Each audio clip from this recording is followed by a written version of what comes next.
Halo dengan pengayoman, kembali lagi di podcast Kusuma bersama aku, Sondang. Karir atau rumah tangga? Nah, kita akan bahas topik ini di sesi kali ini.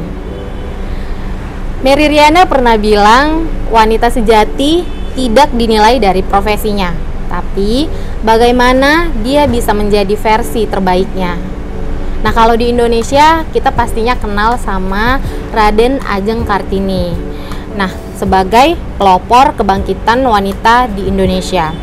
Dan karena beliau ini juga saya bisa berada di posisi ini berkat perjuangannya mencapai kesetaraan gender dan membunuh budaya patriarki dalam kehidupan sosial masyarakat Indonesia. Nah, perempuan-perempuan di kantor wilayah Kementerian Hukum dan HAM Sumatera Utara tentunya turut meneruskan perjuangan Kartini sampai saat ini. Nah, bercita-cita punya karir yang cemerlang. Terus gimana dengan keluarga? Kita sering dihadapkan dengan pertanyaan karir atau rumah tangga. Nah, kali ini kita akan sharing sama kakak cantik Kak Yuli Rosdiana Sitorus SHMH, Perancang Peraturan Perundang-undangan Ahli Madya di kantor wilayah Kementerian Hukum dan HAM Sumatera Utara. Halo kakak. Halo Sonda. Apa kabar kak? Baik. Puji Tuhan. Nah, waktu aku lihat kakak nih pertama-tama nih awal-awal dulu, jujur nih ya kak, aku kira kakak itu masih anak gadis gitu. Dan aku nggak nyangka kalau kakak ini ternyata ibu dari 2 orang jagoan gitu. Ya. Yang usianya udah cukup besar ya, sampai sekarang ini udah cukup besar ya kak katanya ya. Ya, puji Tuhan sudah. Yang satu kelas 1 SMP, yang satu kelas 1 SMA yang paling besar. Oh, berarti itu sekitar yang paling besar usianya udah 15 tahun ya kak? Iya, 15 tahun. Oke kak. Nah, kalau jalan bareng nih kak sama anak usia 15 tahun, pernah nggak sih kak dikirain jalan bareng sama adik-adiknya gitu? Secara nih dari wajah ya kak, nggak kelihatan gitu udah punya anak usia 15 tahun. Mungkin karena mereka lebih tinggi ya dek. Secara fisik kan namanya laki-laki kan perkembangannya fisiknya lebih cepat ya. Jadi mungkin karena mereka lebih tinggi dari mamanya, kesannya jadi kayak gitu kali ya. Jadi kesannya kayak oh ini mamanya. Oh iya mamanya. Ada nggak nyangka juga ya kak? Ya nyangka wajahnya udah ubanan juga sih. Oke nih kak. Nah, deket nggak sih kak sama anak-anak di rumah? Deket sih deh, karena mungkin karena anaknya 2 anak juga laki-laki dua-duanya ya, jadi kan ibu punya kedekatan dengan mamanya kalau anak laki-laki sih. Oke nih kak. Nah, Kak Yuli Rosdiana Sitorus ini dengan usia pernikahan yang bisa dibilang udah cukup panjang ya kak, menikah sejak tahun 2006 ya. Punya keluarga yang bahagia, yang deket sama anak-anak ya. Terus punya karir yang cemerlang, pastinya ini impian dari banyak orang. Nah, kakak pernah bekerja nih di Bank UOB Buana tahun 2003 sampai 2004 dan Bank Danamon tahun 2004 sampai 2006. Ya. Terus kemudian bergabung di Kemenkumham sejak tahun 2006. Ya. Kenapa nih kak milih Kemenkumham jadi pelabuhan terakhir buat karirnya? Sampai saat ini ya? Iya. Jadi waktu itu kuliah itu tamatnya tahun 2003. Saya kuliah tuh 99, tamatnya tahun 2003. Terus waktu itu berpikirnya gini, aku harus cepat kerja gitu, karena bapak mamaku tuh harus nyokolahkan adikku 1 lagi gitu kan, dan aku nggak mau nyusahin mereka, jadi apapun itu aku harus kerja, mau apapun itu aku akan kerjakan gitu. Jadi puji Tuhan waktu itu nganggurnya cuma 1 bulan sih deh. Dari tamatnya itu ya? Dari tamat itu nganggur 1 bulan, terus kerja di yang tadi itu disebutin itu, terus akhirnya kenapa pindah ke Kemenkumham. Sejujurnya pada saat itu tuh sudah memasuki masa pacaran sama suami sekarang. Iya gitu. Jadi waktu itu sih sempat diskusi namanya kita sudah mau ke jenjang pernikahan, kita pasti diskusinya lebih mendalam ya, sudah membahas sana sini dan sebagainya. Jadi waktu itu sih suaminya sekarang ya gitu, waktu itu bilang gini, deh, karena dilihatnya waktu saya kerja di bank dan terakhir itu Bank Danamon itu kan kebetulan itu waktu itu di Pekanbaru dan ada 12 kabupaten kota di Pekanbaru dan waktu itu si jabatannya sebagai analis kredit yang harus survei ke 12 kabupaten kota gitu. Di zaman itu tuh hotel tempat penginapan belum senyaman sekarang kan gitu ya. Jadi waktu itu bela-belain tuh berdua sama supir kantor, bela-belain pulang harus balik pulang ke kos ke Pekanbaru gitu karena nggak nyaman tinggal di luar kota di saat itu gitu. Nah akhirnya sampai Pekanbaru sampai kos itu tuh jam 3 pagi, jam 2 pagi, jam 4 pagi tuh mata yang hitam-hitam yang kayak gitu. Jadi mungkin calon suami ngelihat kali kan ya, ngelihat kayak gitu. Terus ya balik lagi gitu kan, kita sudah mau jenjang pernikahan pasti kita berkomunikasi. Terus dia bilang, Dek, kalau ada PNS cobalah gitu. Nah di zaman itu kan waktu itu tidak seperti zaman kalian saat ini yang semuanya penerimaan CPNS itu semuanya serba terbuka gitu kan. Nah, zaman itu tuh terus agak sedikit pesimis sih deh, agak sedikit pesimis gitu. Ya apa ada lowongan PNS yang bagian tidak pernah terbersit sebelumnya untuk melamar sebagai CPNS sejujurnya, karena waktu itu hanya sebagai udah cepet tamat, harus cepat sekolah, cepat kerja, yang penting kerja apa aja gitu kan. Terus kayak gitu ngerasa kerja di bank tuh keren rasanya zaman itu kayak gitu, cantik-cantik gitu kan. Jadi tertariknya dulu ngelamarnya di bank gitu.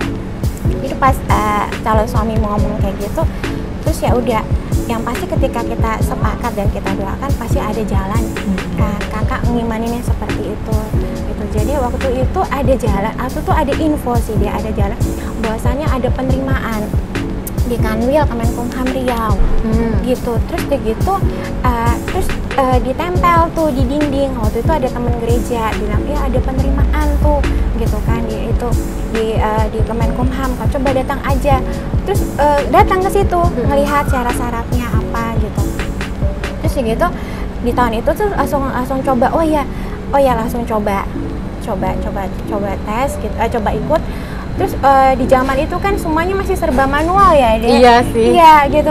Terus waktu ke sana, terus untungnya tuh di hari Sabtu di mana bank itu nggak kerja. Untungnya begitu. Jadi kita lebih leluasa untuk mengurus administrasinya dan sebagainya.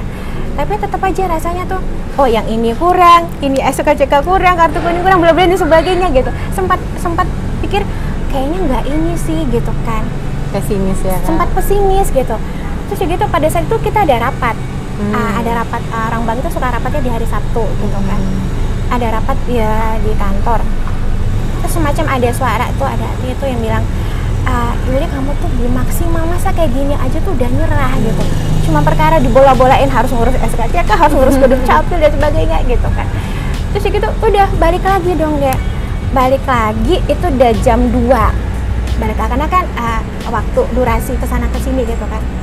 Balik lagi itu udah jam 2. Terus waktu itu ingat banget waktu itu sampai bapaknya itu tuh masih inget tuh wajahnya. Terus Pak apa aja sebenarnya syaratnya yang kurang gitu, dicek lagi, yang ini, surat kesehatan bla bla bla, terus ngurus lagi. Terus udah nggak bisa daftar, udah tutup aja gitu. Terus rasanya aduh kayaknya masa sih. Terus ada bapak-bapak sebelah sana bilang enggak kok, masih bisa satu lagi gitu kan. Udah pas nama kakak di daftar, ditutup, udah selesai hari depan daftar. Bener-bener yang terakhir ya Kak? Bener-bener yang terakhir gitu kan. Langsung gitu, tapi saat itu lega sih Dek. Lega, aku udah lakukan yang maksimal gitu loh. Karena harus ada bagian kita yang kita lakukan dengan maksimal kan kayak gitu kan. Ya udah, terus gitu puji Tuhannya waktu itu tuh akhirnya ikut tes sana sini. Waktu itu kita tesnya juga masih manual. Terus belum ada yang cat itu belum ada. Kita tuh masih manual hari pertama, terus PBB, terus wawancara kayak gitu tuh. Puji Tuhan lulus. Waktu itu langsung diumumkan di Koran Republika. Nah, itu tuh di 2006. Ingat banget itu Koran Republika sama bapak waktu itu masih hidup. Terus dia tuh yang kelipingin gitu loh ya, saking dia senengnya gitu. Ternyata dia punya harapan sebenarnya kalau ada anak-anaknya yang ngikutin jejak dia jadi PNS. Bapak kan di Otorita Batam deh. Ya tapi dia nggak pernah ngomong karena dia nggak mau itu jadi beban anaknya gitu. Jadi pada saat kakak yang mau lulus yang pertama kali itu kan PNS. Terus dia tuh yang happy banget tuh yang kelipingnya. Terus akhirnya kakak lega, Tuhan ternyata itu impian bapakku ya gitu, yang aku nggak tahu gitu. Pada saat dia meninggal dia baru baru ngasih tahu, mama tuh baru ngasih tahu gitu. Saking dia nggak mau itu jadi beban anaknya. Gitu. Akhirnya ya puji Tuhan sampai saat ini sih deh. Iya. Pilihan nggak salah.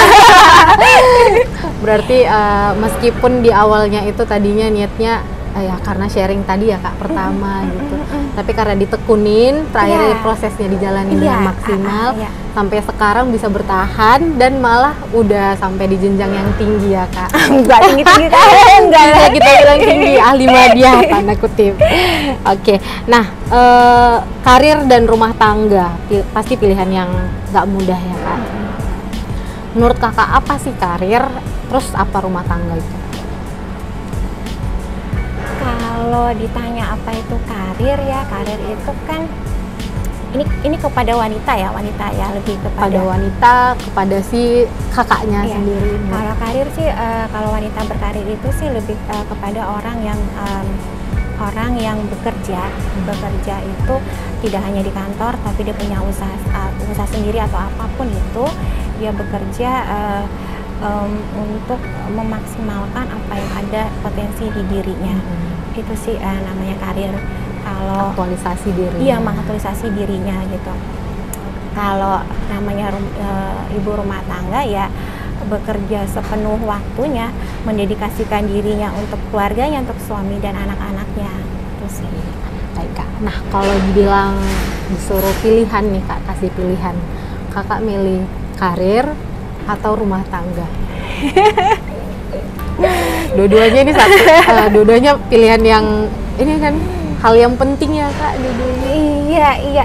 Kalau disuruh milih sih ya pasti ya susah ya Dek ya gitu, karena kan apa ya, dua-duanya yang kayak tadi Sandang bilang itu hal yang penting gitu. Cuman balik lagi gini, balik lagi kepada apa yang mau di kita. Terus kita bisa sharingkan ke partner kita gitu. Jadi pada saat itu kakak memutuskan untuk akhirnya aku bisa kok ngejalanin dua-duanya gitu loh. Aku bisa menjadi ibu rumah tangga, plus aku bisa ngembangkan diriku sendiri gitu. Dan syukurnya puji Tuhan yang punya partner yang mensupport untuk itu gitu kan. Ada sih, pasti ada, semua ibu-ibu juga pasti ngerasakan masa-masa dimana punya rasa bersalah kali ninggalin anaknya gitu. Jadi pada saat itu, kalau inget itu pada saat hamil, melahirkan yang pertama, anak pertama itu Yeriel itu, kita kan dikasih waktu tuh di Rio sebulan sebelum melahirkan, 2 bulan setelah melahirkan gitu kan. Dan pada saat meninggalkan anak, mau masuk kerja nih gitu kan, kita kan agak-agak lebay ya gitu, merasa aduh itu belum punya pembantu lagi saat itu gitu kan. Terus rasanya aduh kayaknya aku nggak usah kerja aja lah, aku ngurus anak aja. Sempat ada masa yang kayak gitu tuh, rasa bersalah yang begitu mendominasi gitu kan. Cuman balik lagi, kita punya partner, punya suami yang mensupport untuk itu gitu kan. Terus akhirnya kita berpikir, kita sepakat bahwasanya sudah komit kok di awal gitu kan. Kan tadi cerita bahwasanya PNS gitu kan, yang pada saat kita mau merit itu gitu kan ya. Ketika sudah diputuskan gitu, sudah Tuhan kasih, kenapa kita harus berpikir ulang gitu kan. Kita juga sudah kasih kesempatan, terus kita kayaknya menyia-nyiakan kesempatan Tuhan kasih itu kan, kayaknya udah minta masa dibalikin lagi, itu kayaknya nggak bersyukur banget gitu kan. Akhirnya ya sudah tetap ngejalaninnya ya, tetap komit untuk menjalaninya itu dua-duanya. Oke Kak, berarti kalau disuruh milih pilihannya di dua-duanya gitu.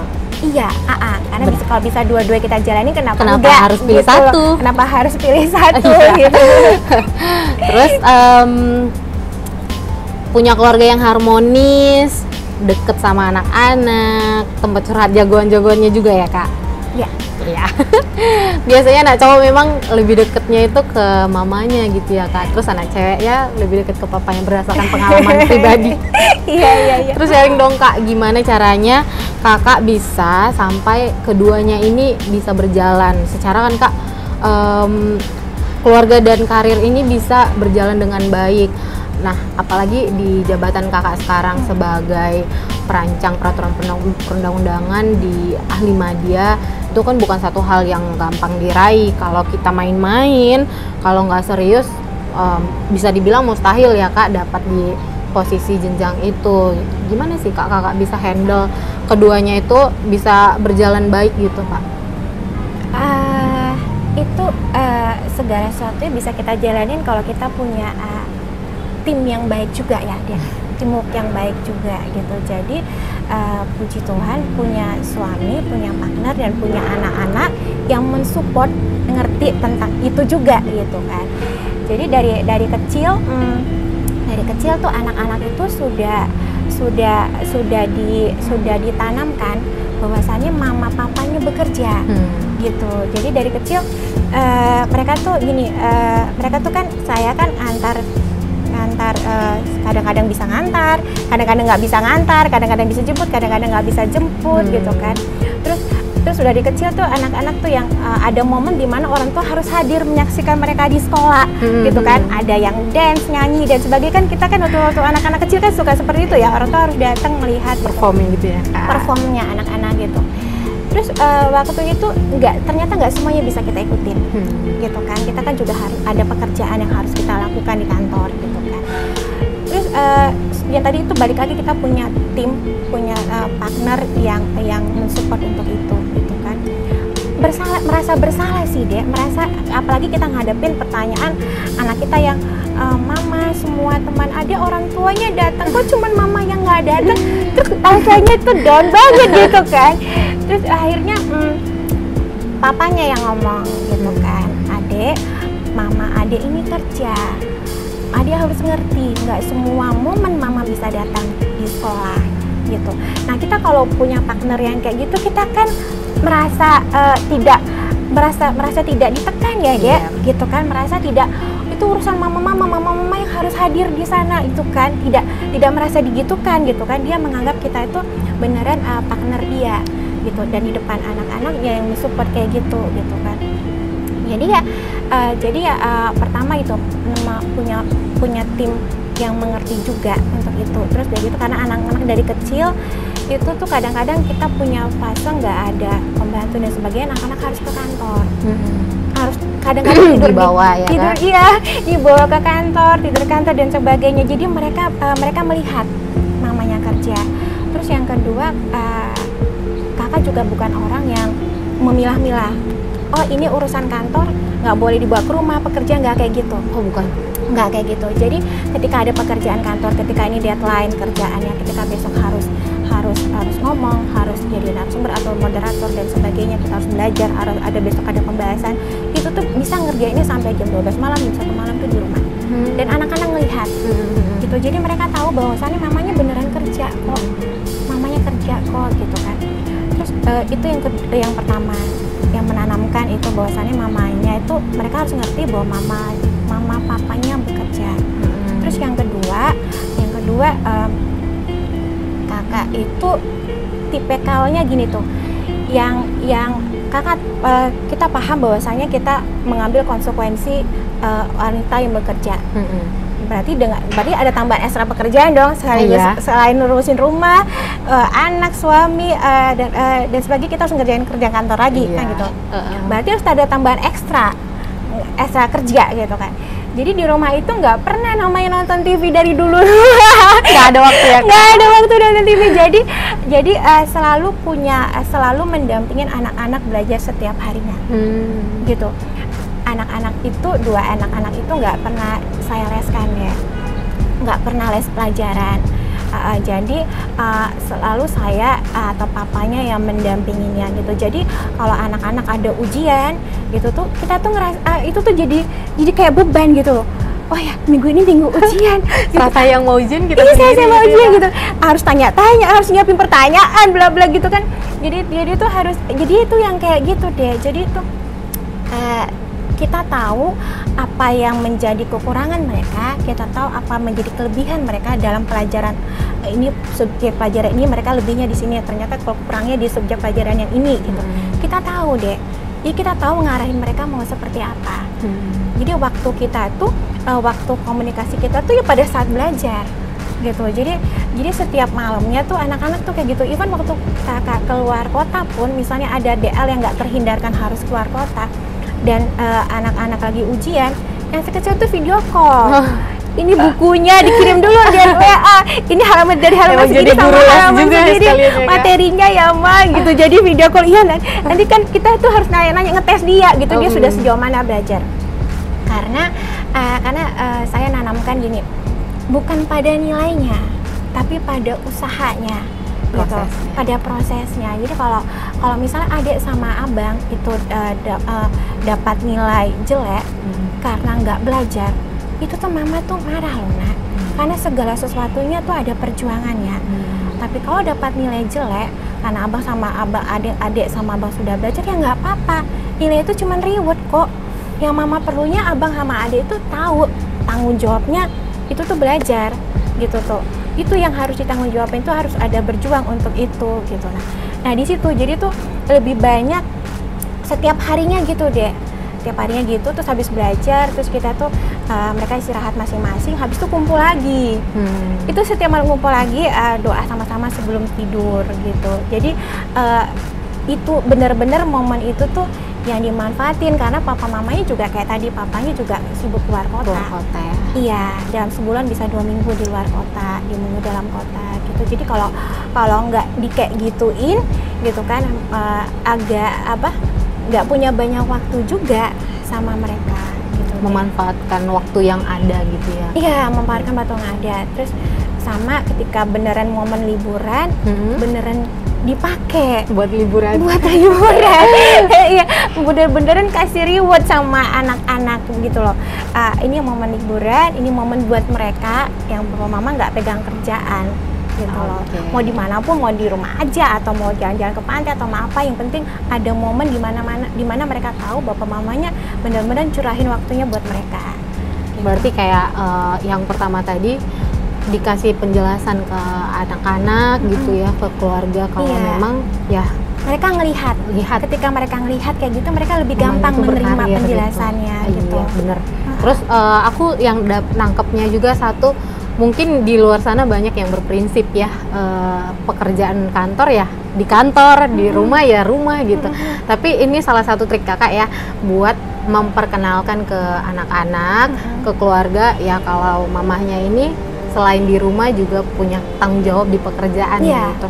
Tapi yang pastinya tidak mengganggu tanggung jawab di rumah gitu ya Kak. Terus diseimbangkan juga sama kakak ini ternyata nggak cuman jadi mama, tapi jadi guru les buat adik-adik itu gitu. Keren sih Kak.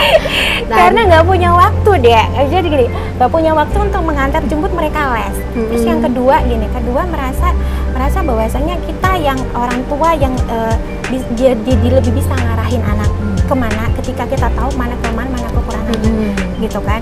Jadi ada sih gitu, ada masa dimana kita tuh, kakak itu yang down banget gitu. Kenapa down? Pada saat itu waktu itu masih kecil-kecil banget ya, masih kecil, kita tuh merasa pada saat anak-anak masih kecil kita bisa handle dong. Kita tahu lah, kita merasa ibu-ibu yang tahu gitu, yang semuanya maha tahu gitu kan.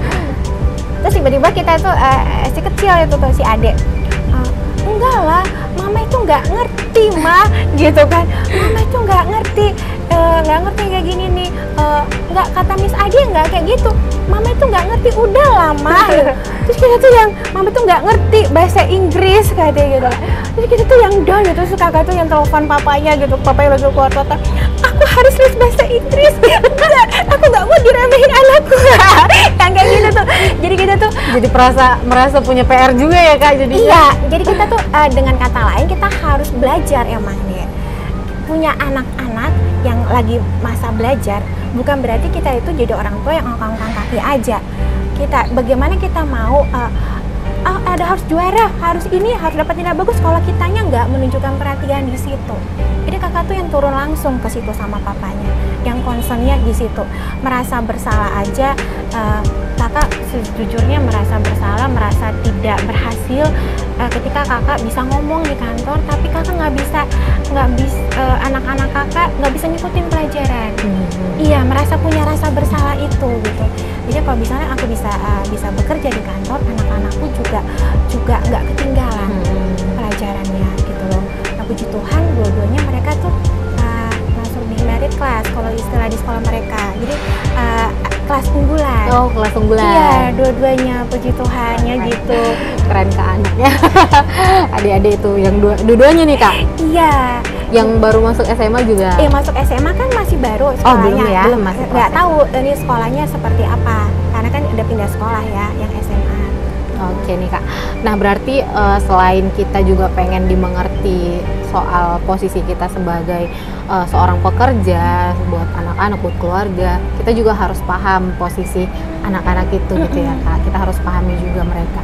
Dan yang uniknya di sini liburan ya emang ada waktu gitu disiapin buat nggak ada urusan kerjaan gitu. Jadi meskipun di awal tadi udah disebutkan kita kenalkan kalau kita ini seorang wanita karir ke anak-anak, tapi ada juga satu momen emang pure itu nggak ada pegang kerjaan, memang untuk anak-anak aja waktunya. Iya. Berarti itu nih yang tiga trik itu tuh yang bisa buat balance ya Kak. Dan satu sisi jadinya pekerjaan pun nggak ketinggalan gitu ya Kak. Oke, nah pendidikan S2, jenjang karir ahli media, punya partner hidup yang udah klop dari zaman pacaran ya kan Kak. Terus 2 anak cowok yang ganteng-ganteng, yang pinter. Masih ada nggak sih Kak cita-cita yang masih pengen diraih ke depannya? Ya, pastinya selagi kita hidup pasti kita terus bermimpi ya ini ya. Pasti kita selagi kita masih diberi nafas oleh Tuhan, pasti kita selalu punya rencana demi rencana gitu kan. Kakak terbiasa orangnya suka setting planning gitu kan. Ini sekian apa yang menjadi prioritas kita di saat ini. Pada usia sekian prioritas kita tuh apa. Kakak terbiasa orangnya seperti itu gitu. Ada target gitu. Ada target gitu kan supaya kita semangat ngejalanin ya gitu, nggak hanya sekedar ngalir kayak gitu aja gitu kan. Jadi kalau ditanya planning sih lebih kepada ini sih Dek gitu kan anak-anak juga sudah besar ya, sudah SMA, sudah SMP yang paling kecil gitu kan.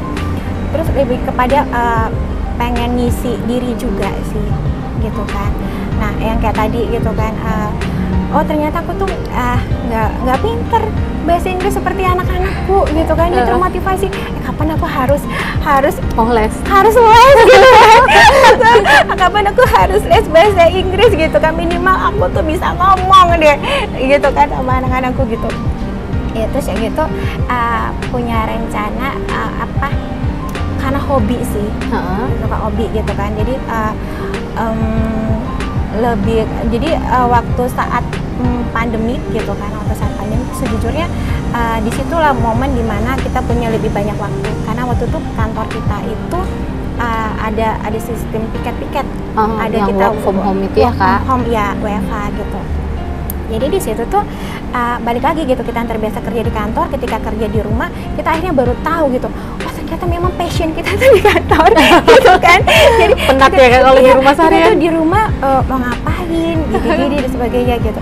Terus akhirnya ya balik lagi karena memang kita orangnya gak bisa diem aja gitu kan. Terus ini belajar masak, belajar buat kue gitu. Jadi ternyata ketika kita sudah mempraktekkannya, gitu tuh ada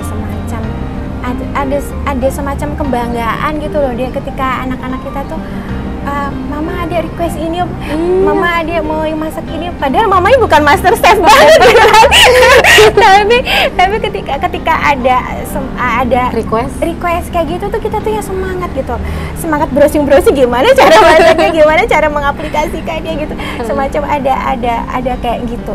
Jadi lebih kepada mengisi diri sih, ngisi apa sih, karena mereka sudah besar juga, karena ada masa mereka sudah akhirnya bisa ditinggal untuk belajar sendiri. Gitu, kayaknya di tahun ini abangnya sudah SMA dan adiknya sudah SMP.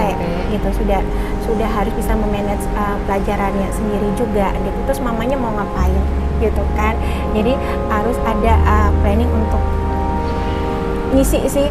Sejauh ini sih yang kepikir gitu sih, pengen punya nyenengin anak dulu deh dengan masakan kita sendiri gitu, pengen kayak gitu dulu deh, karena udah sekian lama mamanya fokusnya di kerjaan. Mama fokusnya di kerjaan, fokusnya ngajarin anaknya dan sebagainya gitu. Terus gitu pengen juga mereka merindukan masakan mamanya. Apalagi kalau misalnya nanti udah kuliah gitu, karena yang paling besar kan sudah SMA, bentar lagi mau kuliah gitu ya kan ya. Bentar lagi mereka akan meninggalkan mama papanya untuk mereka melanjutkan kehidupannya sendiri gitu kan. Jadi pengen itu sih dulu gitu. Oke Kak, good luck ya Kak buat les bahasa Inggrisnya, buat belajar masak-masaknya. Kalau misalnya nanti udah bisa bikin yang lain-lain lagi, boleh Kak dibawa. Pengen juga ngerasain. Oke Kak, nah semoga perempuan-perempuan yang lain yang sedang nonton kita bisa semakin termotivasi juga setelah ini, dan yang pastinya dengan versi Kartini masing-masing dari semua perempuan. Nah buat kakak ada nih nggak pesan-pesan buat perempuan-perempuan yang lagi nonton nih? Iya, kalau pesan sih mungkin lebih kepada gini sih, jangan terlalu merasa bersalah atas apapun pilihan yang sudah kita ambil, mau itu sebagai ibu rumah tangga, mau itu sebagai wanita karir gitu kan. Mungkin wanita karir itu mungkin dia tidak bisa sepenuh waktunya untuk anak-anak, dia tidak full time, tapi dia full heart gitu loh. Dia tetap wanita ibu yang sepenuh hati gitu loh, ngurusin keluarganya, ngurusin suami dan anak-anaknya gitu loh. Dan jadilah versi terbaik apapun itu, mau itu ibu rumah tangga, dedikasikan diri kita dengan baik terhadap suami dan anak-anak, mau itu sebagai wanita karir, jadilah versi terbaik juga di situ, dengan maksimalkan potensi apa yang ada di diri kita, buat suami dan buat anak-anak. Oke, nah buat dongan pengayoman yang mau kita bahas apa nih selanjutnya di podcast kita nantinya, boleh request buat tulisannya di kolom komentar. Jadi kita untuk nextnya bisa bahas nih topik-topik apa lagi yang menarik. Oke, dan terima kasih juga buat sharingnya Kakak Cantik. Makasih banyak, sukses selanjutnya ya Kak. Amin. Makasih semuanya.